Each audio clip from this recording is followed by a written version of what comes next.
foi um homem chamado por Deus para uma grande obra, uma obra de fé, uma obra de resistência. Mas o seu maior feito não foi concluir essa obra, mas concluir essa obra com a sua família. Noé conseguiu implantar o sonho que Deus tinha dado para ele, a obra que Deus tinha dado para ele no coração dos seus familiares. É isso que é o Evangelho, irmãos. Nós implantarmos o que Deus está falando conosco no coração da nossa família, certo? Então, Noé colocou sua família dentro do propósito de Deus. E através disso, ele marcou a sua geração para sempre. Noé é um exemplo de paternidade. Eu sempre costumo afirmar isso, né? Eu, particularmente, creio que não foi Noé que ficou 100 anos construindo a arca. Foi Deus que ficou por 100 anos construindo o interior de Noé. Deus foi construindo Noé para ser um pai espiritual, para colocar a sua família dentro do propósito que ele tinha para aquela geração. Amém? E olha que interessante, irmãos. Em Mateus capítulo 24, verso 37, a Bíblia nos fala nas palavras de Jesus, que como foi nos últimos dias, como foi nos dias de Noé, assim também será na vinda do Filho do Homem. Ou seja, Jesus está nos falando que o que aconteceu lá nos dias de Noé precisa voltar a acontecer no final dos tempos, nos dias que nós estamos vivendo. E dentre tantas coisas, dentre tantos códigos, irmãos, que Jesus nos ensina acerca de dias de Noé,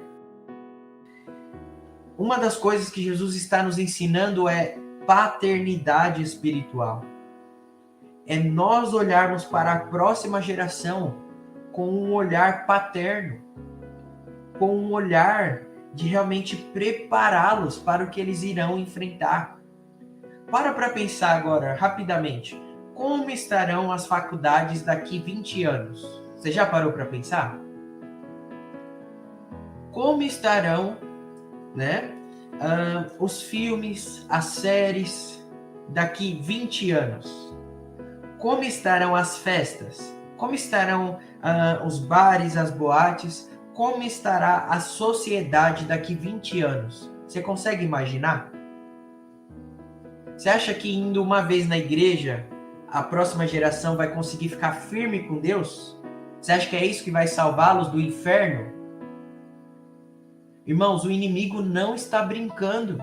E nós da igreja, nós cristãos, estamos vivendo, parece que desconectados da realidade que nós estamos enfrentando na sociedade. Precisamos despertar. Então Jesus está nos ensinando que, como foi nos dias de Noé, precisa voltar a ser nos últimos dias. O que isso significa? Dentre tantas coisas, é tempo de paternidade espiritual. Por isso que você está aqui. Para você ser um bom pai, para você ser uma boa mãe, para você ser um bom líder, que também faz parte de ser um pai espiritual, para você ser um bom cristão, que também faz parte de ser um pai espiritual, antes você precisa ser curado na sua paternidade. Porque você só dá aquilo que você tem. Se você é ferido, você vai transbordar feridas. Se você foi rejeitado, você vai transbordar rejeição. Você não vai ligar para o que está acontecendo nessa geração. Você nem pensa nisso. Por quê? Porque você foi rejeitado nessa área. Então nós vamos tratar isso também aqui nesses dias. Amanhã iremos falar um pouquinho sobre orfandade física e espiritual. Iremos tratar essa questão de cura na paternidade. Porque se você for curado nessa área, você vai voar em Deus. É por isso que o inimigo sabe disso. É por isso que o inimigo toca tanto nessa área. É por isso que o inimigo traz tantas feridas nessa área paterna. Mas Deus quer nos libertar. Deus quer restaurar a sua vida. Deus quer restaurar suas emoções para que você voe na presença dele. Amém? Então, irmãos, Malaquias aqui, capítulo 4, também nos fala, nos afirma esse fundamento que nós estamos passando para vocês. A Bíblia diz assim: vejam, eu enviarei a vocês o profeta Elias antes do grande e terrível dia do Senhor. Ele fará com que o coração dos pais se voltem para os filhos e o coração dos filhos se voltem para os pais. Paternidade espiritual, conexão geracional, ok? Então, é isso que o inimigo está tentando trazer uma retaliação nesses dias. O inimigo está tentando trazer um afastamento geracional. Parece que os jovens não conseguem mais se conectar com os mais velhos, parece que os mais velhos não conseguem se conectar com os mais jovens. Tudo isso é espiritual. O inimigo está tentando separar as gerações, para que não haja esse espírito de Elias, esse espírito de paternidade espiritual. Por quê? Porque se não houver essa conexão, isso atrai uma maldição sobre a terra. Isso atrai uma maldição sobre as gerações. E isso é bíblico. Vou mostrar para você. Malaquias 4, verso 6. A Bíblia nos fala, ó, ele fará com que os corações dos pais se voltem para os seus filhos e os corações dos filhos para seus pais. Caso contrário, ou seja, se não houver essa conexão geracional, eu virei, o próprio Deus falando, eu virei e castigarei a terra com maldição. Por isso que está havendo esse afastamento geracional, ok? Então, nós precisamos estar atentos em relação a isso nesses dias, amém? E independente se é difícil você, pai, você, mãe, conversar com seu filho, você conseguir acessar o coração dele, o papel de acessar o coração dele, o papel de conexão geracional não é dele, é seu. Porque você é o pai, você é a mãe. Então, nesses dias, você vai receber chaves de Deus para que você consiga reatar essa conexão geracional que é bíblica. Você, pai, você, mãe, precisa estar conectado com o seu filho. Kennedy, mas não é papel da igreja? Kennedy, tem líder de jovens, pastor de jovens na minha igreja. Deixa eu te falar uma coisa. Em todo lar, Deus colocou um pastor e uma pastora de jovens, adolescentes e crianças. Sabe como é o nome desses pastores? Pai e mãe. Não terceirize a sua responsabilidade. Não terceirize a responsabilidade que Deus colocou sobre você. Ok? Então, irmãos, Noé não ensinou seus filhos com palavras bonitas, mas com atitudes. Imagina Noé ali construindo uma arca por 100 anos. Os filhos dele viram aquele exemplo. Nenhum momento na Bíblia você vê Noé falando com seus filhos, vamos para a arca, né? Me ajuda a construir. Mas quando você estuda, você descobre que ele teve sim a ajuda dos seus filhos. Ele convenceu através do exemplo, através de atitudes. Irmãos, essa geração, a próxima geração está cansada de frases bonitas, de frases coaching. Elas estão cansadas de frases. Eles precisam de referências verdadeiras. Eles precisam de ver exemplo verdadeiro. Não adianta você falar se você não vive.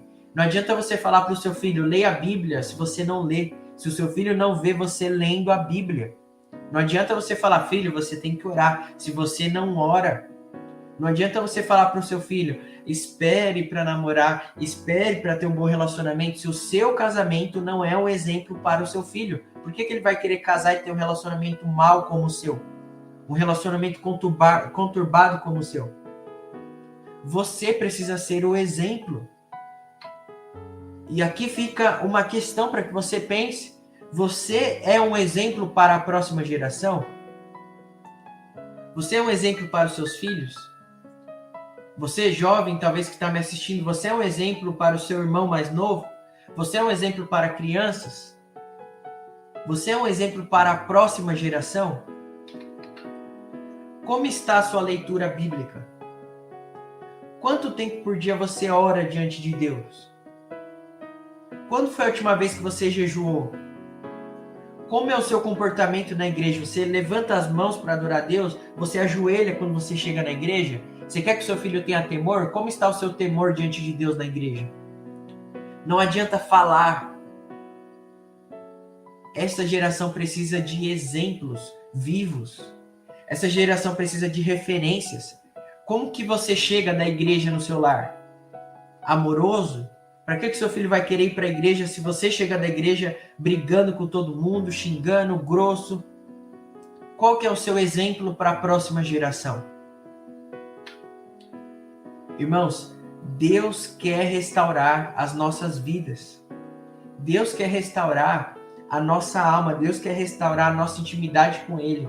Porque é somente dessa forma que um lar, que uma família é transformada. Não adianta curso, não adianta livros. Por isso que nós estamos aqui no YouTube de forma aberta. Se você nos acompanha, você sabe, nós fazemos escolas proféticas fechadas, conteúdos fechados. Mas nós estamos aqui de forma aberta. Por quê? Para despertar a sua vida através do Espírito Santo. Talvez você já fez curso, talvez você já se aconselhou. Sabe o que você precisa? Viver a palavra, viver o evangelho, ser amoroso, ter intimidade com Deus, orar, ler a palavra e sair do quarto de oração, sair do período de palavra mais dócil, mais amoroso. Sabe? Não usar a palavra de Deus, não usar a Bíblia como uma espada para ficar julgando os outros, mas como um espelho para transformar o seu eu. A Bíblia não deve ser uma espada na mão de quem nunca usou como um espelho. A Bíblia tem que ser usada como um espelho para transformar a nossa vida. E quando Deus transforma a nossa vida, o reflexo disso será transformar as pessoas ao nosso redor. Isso é o Evangelho de Jesus Cristo.